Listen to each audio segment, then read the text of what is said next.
Assalamualaikum warahmatullahi wabarakatuh. Semangat pagi anak-anak. Jumpa lagi bersama Ibu Yani Maria.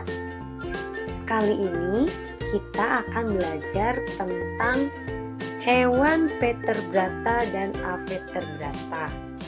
Kita juga akan belajar tentang ide pokok bacaan dan corak gambar cerita atau ilustrasi.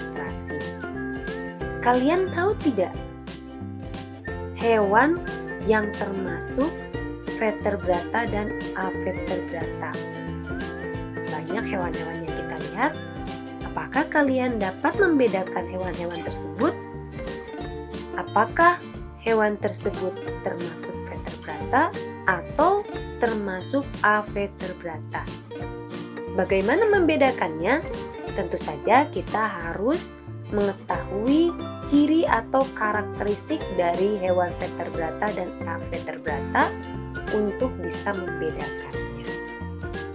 Baik, Ibu akan jelaskan mengenai karakteristik atau ciri-ciri hewan vertebrata. Karakteristik atau ciri-ciri hewan vertebrata yang pertama yaitu terdapat tulang pada bagian tubuh yang berada dari bawah kepala hingga bagian tulang ekor. Kemudian ciri yang kedua yaitu bagian otak terlindungi oleh tengkorak.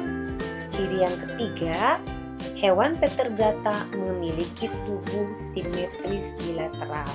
Ciri yang keempat, hewan vertebrata memiliki bagian tubuh, ada kaki, ada kepala, ada perut, bagian-bagian tubuh ya. Karakteristik yang kelima yaitu hewan vertebrata mempunyai susunan saraf yang terdiri dari otak dan sumsum tulang belakang. Kemudian ciri yang keenamnya, hewan vertebrata bernapas dengan paru-paru atau ada juga yang bernapas dengan insang. Selanjutnya, ciri berikutnya yaitu hewan vertebrata memiliki alat pencernaan yang berawal dari mulut dan berakhir hingga anus. Ciri yang terakhir, hewan vertebrata terdapat dua jenis yaitu jantan dan betina. Jadi hewan vertebrata itu memiliki jenis kelamin, ada jantan dan betina. Baik, ini adalah contoh hewan vertebrata. Ada katak yang merupakan binatang amfibi dan ada kadal yang merupakan hewan reptil. Selanjutnya ciri atau karakteristik hewan avertebrata yaitu yang pertama, hewan avertebrata tidak memiliki tulang belakang. Jadi lunak ya anak-anak. Kemudian ciri yang kedua, letak susunan saraf di bagian perut bawah. Jadi hewan avertebrata itu memiliki letak susunan sarafnya di bagian perut bawah. Selanjutnya, ciri yang ketiga yaitu hewan avertebrata memiliki rangka luar atau exoskeleton. Nah, ciri selanjutnya dari hewan avertebrata yaitu otaknya tidak dilindungi oleh tengkorak. Dan ciri yang paling akhir yaitu susunan tubuh dari hewan avertebrata itu lebih sederhana. Contohnya seperti apa sih? Nah, ini ada cacing dan ada belalang. Ini contohnya ya. Jadi cacing itu kan tidak ada tulang belakangnya ya, semi-bulik seperti itu. Kemudian di sini juga ada belalang. Itu adalah contoh-contoh dari hewan avertebrata. Siapa yang pernah melihat belalang? Pasti pernah melihat ya. Bahkan mungkin kalian pernah menangkap belalang. Sekarang Ibu akan bercerita tentang semut dan belalang. Tugas kalian adalah mencatat ide pokok paragraf dari bacaan yang Ibu ceritakan. Kemudian Tulis ide pokok paragraf tersebut di buku catatan kalian masing-masing. Baik, dengarkan ya. Siapkan buku catatanmu ya. Semut dan belalang. Musim panas yang cerah dan hangat membuat belalang menari, menyanyi, dan bermain dengan biola kesayangannya hampir tiap hari. Ia tidak ingin bekerja atau mempersiapkan perbekalan untuk menghadapi musim dingin. Tidak terlintas di pikiran belalang bahwa hari-harinya yang indah di musim panas ini akan segera berakhir, berganti menjadi musim dingin, di mana hujan akan sering turun dan udara yang sangat dingin. Coba tulis dulu ide pokok dari cerita yang Ibu baca tadi. Kalian dapat mengulang untuk mendengarkan ceritanya. Jika sudah selesai, kita lanjutkan ceritanya ya. Saat belalang sedang bermain biola, dia melihat semut yang tengah bekerja keras lewat di depan rumahnya. Belalang yang riang ini ingin berbagi kebahagiaan kepada semut sehingga dia mengundang semut untuk bersenang-senang bersama di rumah belalang. Semut pun menolak permintaan belalang dengan halus.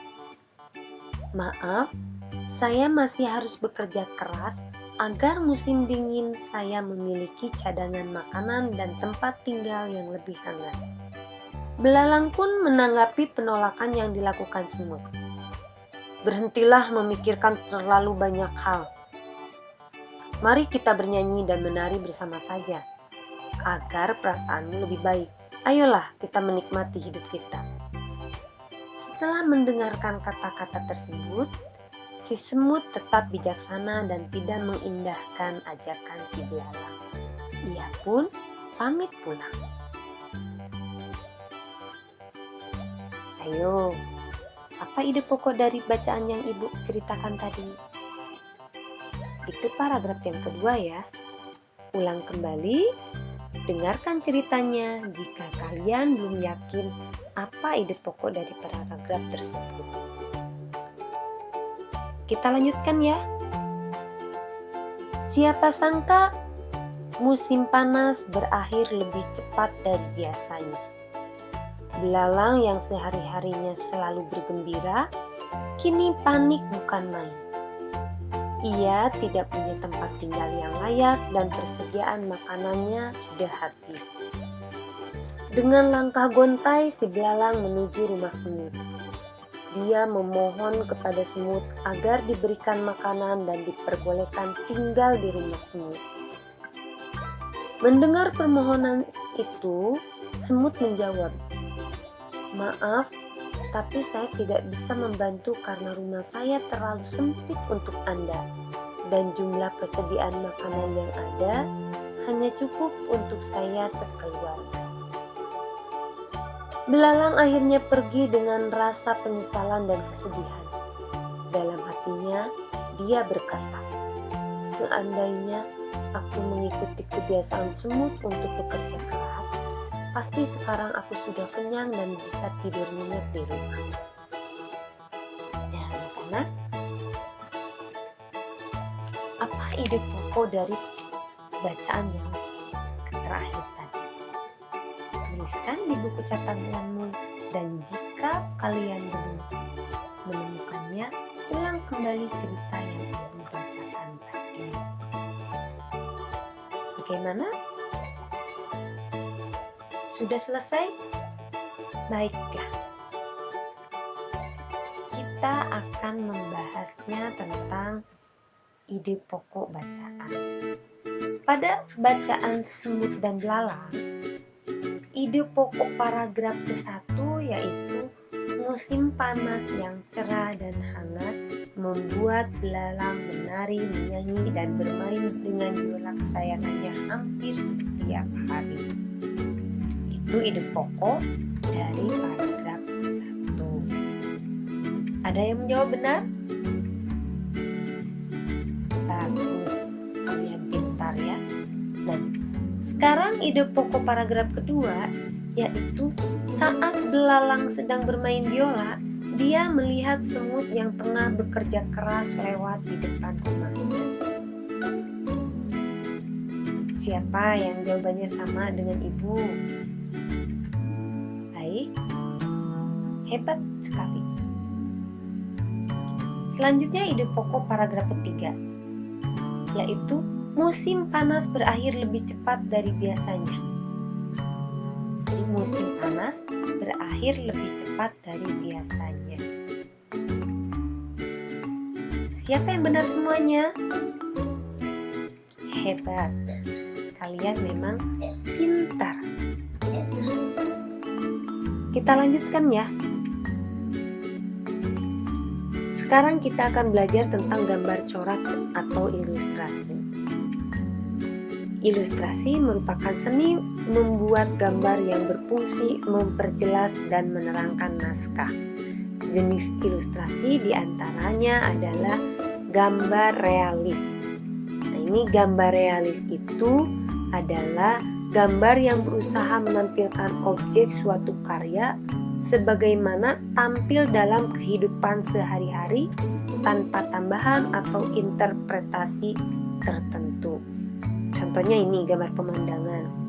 Ini jadi menampilkan objek atau karya yang memang kita temui dalam kehidupan, seperti misalkan ada gunung, sawah, ada sungainya, ada pohon.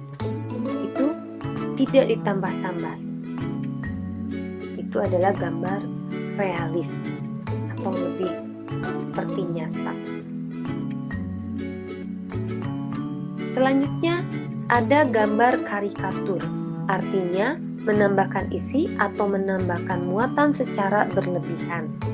Jika dilihat dari gambar tampilan, cenderung melebih-lebihkan atau mengubah bentuk. Contohnya ini. Sini ada karikatur siswa dan guru. Jadi siswanya sedang ulangan, gurunya memperhatikan dengan membawa papan dilarang mencontek. Itu melebih-lebihkan ya, karena sesungguhnya ketika kalian ulangan atau ketika siswa ulangan, guru mengamati, melihat, dan memberitahu bahwa kalian dilarang mencontek, tapi tidak membawa papan yang bertuliskan dilarang mencontek. Jadi di sini adalah gambarnya dilebih-lebihkan ya, seolah-olah guru itu membawa papan pengumuman tentang dilarang mencontek. Itu gambar karikatur. Ada lagi gambar kartun. Nah, ini gambar kartun fungsinya untuk menghibur karena berisikan humor. Gambar kartun dapat berupa tokoh manusia, binatang, atau tumbuhan. Contohnya di sini ya, ada gambar Cherry. Ini adalah menghibur. Seperti kalian misalkan di rumah sering menonton film kartun. Nah, itu adalah gambar kartun yang digerakkan.